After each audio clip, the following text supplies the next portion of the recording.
Let me start with a story that illustrates just how easy it is for good intentions to lead to costly consequences. A retired homeowner had lived in the same house for more than 3 decades. Years earlier, the home was purchased for a relatively modest price, and over time its value increased significantly. Wanting to make things easier for the family, the homeowner decided to add an adult child to the property's deed. The goal was simple: avoid probate and make the transfer as smooth as possible. Everything seemed to go according to plan. A few years later, after the homeowner passed away, the family decided to sell the property. That's when an unexpected tax bill arrived, one they never saw coming. The surprise wasn't caused by doing anything illegal. It wasn't because someone filed paperwork incorrectly. It happened because of one misunderstood tax rule that many families never learn until it's too late. That rule revolves around 2 incredibly important words: cost basis. Understanding these 2 words can make the difference between leaving your family with a manageable tax situation or creating an expensive surprise. Section 2. What is cost basis? Think of cost basis as the starting value the IRS uses when calculating profit on a property. If someone buys a home for $180,000, that purchase price generally becomes the property's original cost basis. Years later, if the home is sold for $600,000, the taxable gain is generally based on the difference between those 2 numbers, subject to any applicable tax rules and exclusions. The larger the gain, the more important the property's cost basis becomes. And this is where many families accidentally make a very expensive mistake. Because the IRS doesn't treat a gifted home the same way it treats an inherited home. That single distinction can dramatically change how future taxes are calculated. In the next section, we'll look at the difference between those 2 situations, and why understanding it could help your family avoid a costly surprise. What if one simple decision today could accidentally cost your children tens of thousands of dollars years from now? Every year, millions of parents add their children to the deed of their home, believing they're making life easier. They want to avoid probate, simplify inheritance, and protect the family.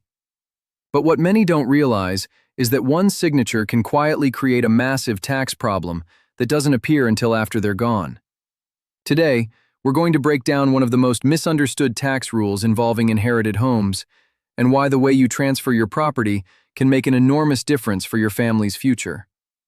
We'll also cover several common estate planning mistakes, explain how the IRS treats gifts differently from inheritances, and discuss why one little-known tax rule has the potential to save families thousands of dollars.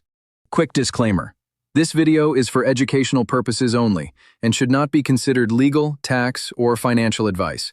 Always consult a qualified estate planning attorney or tax professional before making decisions about your own situation.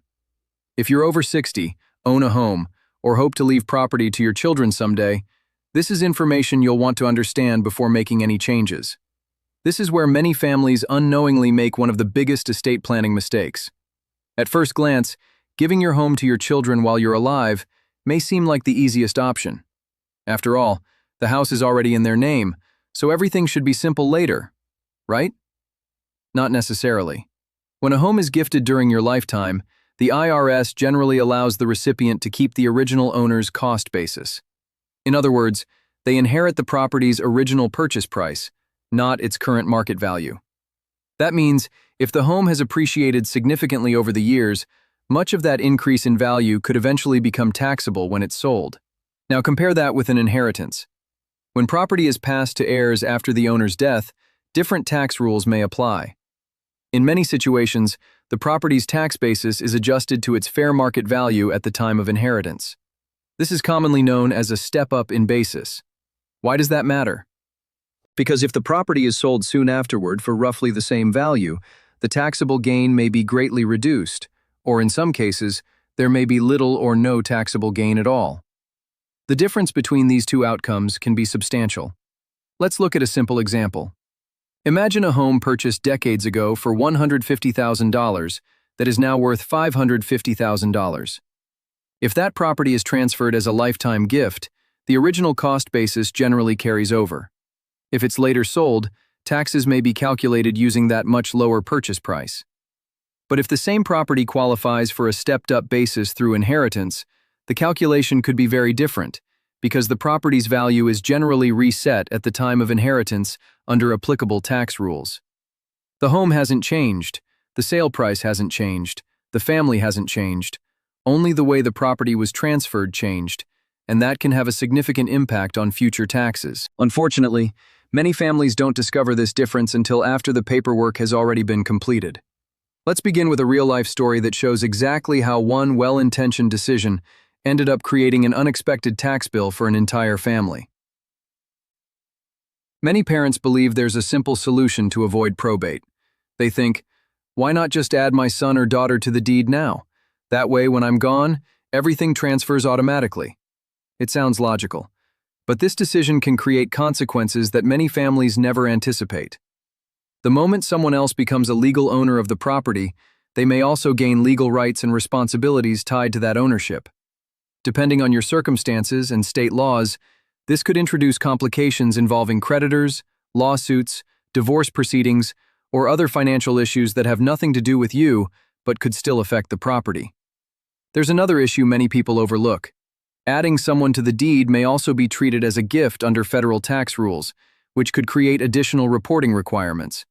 While this doesn't automatically mean you'll owe gift tax, it can introduce paperwork and planning issues that catch families by surprise. The important takeaway is this: avoiding probate shouldn't come at the expense of creating larger legal or tax problems. That's why many estate planning professionals encourage homeowners to look beyond quick fixes and consider strategies that protect both the property and the family over the long term.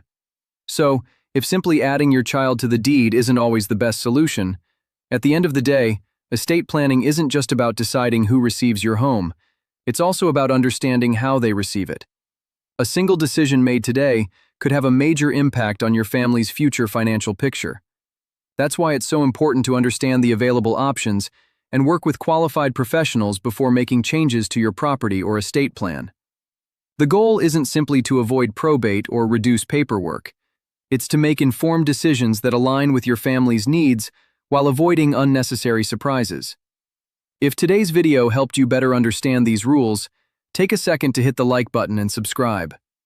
Every week, we break down retirement, taxes, estate planning, and financial strategies in plain English, without the confusing jargon. And I'd love to hear from you. Have you already created an estate plan, or are you still deciding what's best for your family? Let me know in the comments. Your questions often inspire future videos. If you know someone who owns a home or is thinking about passing property to their children, consider sharing this video with them. One conversation today could help them avoid an expensive mistake tomorrow. Thanks for watching, take care, and remember, building wealth is important, but protecting it for the next generation may be even more important. I'll see you in the next video.